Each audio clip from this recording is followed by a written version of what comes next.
A gente começa por Brasília. O ministro Flávio Dino, do Supremo Tribunal Federal, retira o sigilo das investigações que miram um caso complexo de corrupção no estado do Maranhão. Repórter Janaína Camelo chegando com as últimas informações do que se trata esse caso. Bem-vinda, Janaína. Boa noite para você. Muito boa noite para você, Tiago, para todo mundo que assiste a gente agora aqui no Jornal Jovem Pan. É um caso muito complexo, Tiago, que envolve várias figuras importantes, como, por exemplo, o senador Everton Rocha, do PDT do Maranhão, o governador do estado do Maranhão, Carlos Brandão, do MDB, o ministro Humberto Martins, do STJ e até, Tiago, aquela fonte que foi alvo de um mandado de busca e apreensão, uma fonte de um jornalista do Maranhão, né, que a gente viu uma grande polêmica nessa semana sobre a questão de quebra do sigilo da fonte, que no caso é o Raimundo Cotrim, que era um secretário do estado do Maranhão.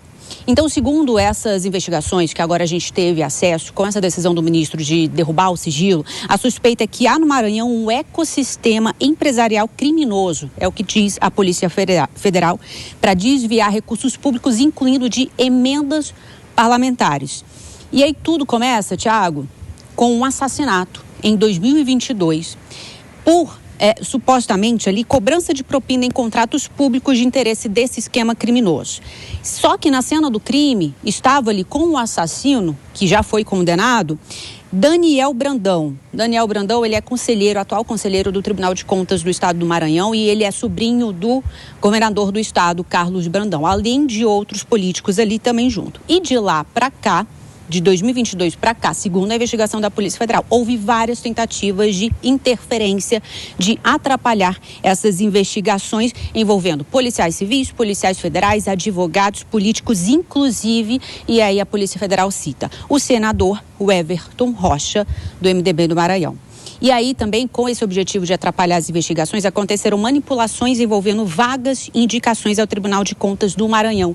A gente tem um trecho dessa decisão do ministro Flávio Dino, onde ele faz um certo resumo, o ministro tenta fazer ali, que ele disse o seguinte, que nesse passo, na visão dos trabalhos policiais, o homicídio praticado em 2022, derivado de atos de corrupção, levou à vacância, nomeações no Tribunal de Contas do Estado, a sucessivos atos tendentes a impedir ou embaraçar as investigações e a atuação do Poder Judiciário, abrangendo a Justiça do Estado, o STJ e o Supremo Tribunal Federal.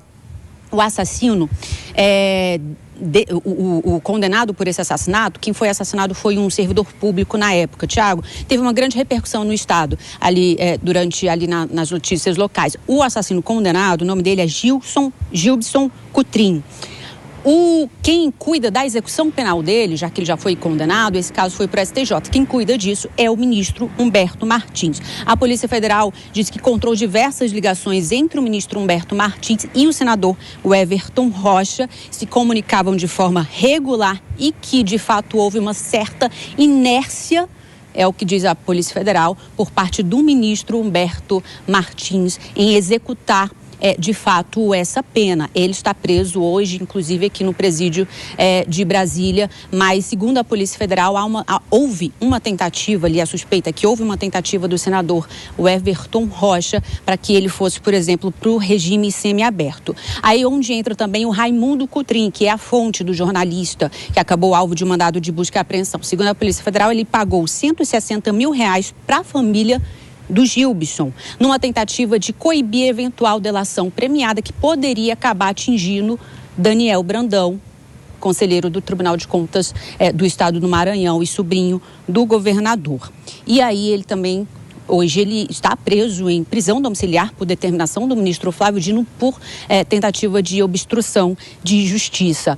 Enfim, Tiago, só para resumir, para finalizar, o ministro também fala nessas decisões que há várias ilegalidades envolvendo emendas parlamentares, inclusive emendas parlamentares de Josimar Maranhãozinho, deputado federal do PL, que inclusive já foi até condenado aqui no STF também por desvio de emendas parlamentares. E nesse esquema de desvio de emendas parlamentares também envolve, segundo essa investigação da Polícia Federal, Carlos Brandão, quando ele era deputado federal no estado do Maranhão.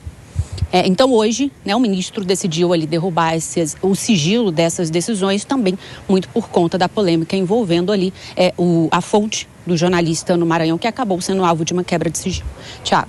Sim, pode parecer um caso local, mas tem muitas ramificações, emendas parlamentares, tribunais superiores, e a Janaína destacou bem que é um caso complexo que vai ter outros desdobramentos. A Janaína volta em instantes aqui no Jornal Jovem Pan. Notícia e opinião. Agora a Dora Kramer e Cristiano Vilela. Vou começar pelo Vilela, essa nossa conversa aqui. E é o que eu destacava. Pode parecer um assunto local, mas não é.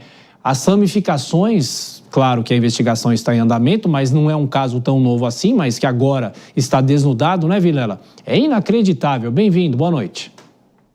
É cena de novela, viu, Tiago? Uma ótima noite a você, a Dora, a Denise e a todos que acompanham o Jornal Jovem Pan. O que a gente pode extrair dessas informações iniciais, que ainda são prematuras, agora que veio à tona realmente o real conteúdo, o andamento desse processo, mas o que a gente pode extrair é que nada como a luz do sol para que a gente possa poder analisar e ter elementos onde a sociedade possa eventualmente escrutinar o trabalho que é tomado por um juiz, por uma autoridade, por um membro do executivo, do legislativo, do judiciário, enfim, de quem quer que seja. Nesse sentido, talvez não se justificasse a manutenção por mais tempo do sigilo, haja vista que é do interesse público que figuras públicas tenham as investigações acerca delas, tenha acesso a todos para que a sociedade possa acompanhar e possa saber o que as suas autoridades, o que os seus representantes estão fazendo nos seus cargos, nos seus mandatos, enfim. Então, nesse sentido, me parece uma decisão muito razoável por parte do ministro Flávio Dino e que traz realmente todo esse jogo envolvendo no Maranhão. Agora, também cabe aí o questionamento, será que não poderia se levantar uma eventual suspeição do ministro? Foi governador do estado, senador, deputado, uma figura atuante do meio político. Será que talvez não seria até mais adequado que ele levantasse essa suspeição para que não participasse de alguma forma do imbróglio político e qualquer decisão, por mais correta, por mais razoável que seja, não pudesse eventualmente sofrer algum tipo de questionamento com relação à imparcialidade do julgador? Pois é, Dora Kramer, bem-vinda como sempre, boa noite para você. Deveria não ser apenas mais um caso de corrupção aqui no Brasil, mas com toda essa ramificação. E quando se fala em emendas parlamentares, a gente lembra dos seus comentários aqui no jornal. Dora.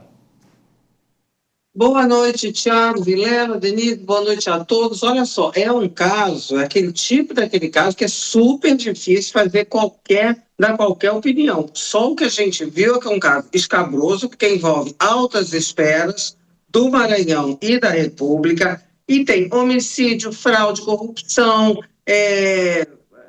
obstrução de justiça, tráfico de influência, tem de tudo, ainda tem a ligação com aquele caso lá da quebra de sigilo, que aí ainda a gente vai ver se aquilo foi quebra de sigilo da fonte mesmo ou não. Isso mostra como é precipitado a gente sair tirando conclusões sobre casos que estão sob sigilo, ou seja, dos quais a gente não tem todos os elementos. Que a gente tem aqui, tem um senador, mas não é qualquer senador, gente, o senador Everton, que já está enrolado, implicado, ele e a família, no caso das fraudes do INSS, e ele é vice-líder do governo, tá certo? Foi relator da indicação do Jorge Messias para o Supremo Tribunal Federal. Aliás, no relatório dele, parecer dele, ele aprovava a indicação que foi derrubada no plenário.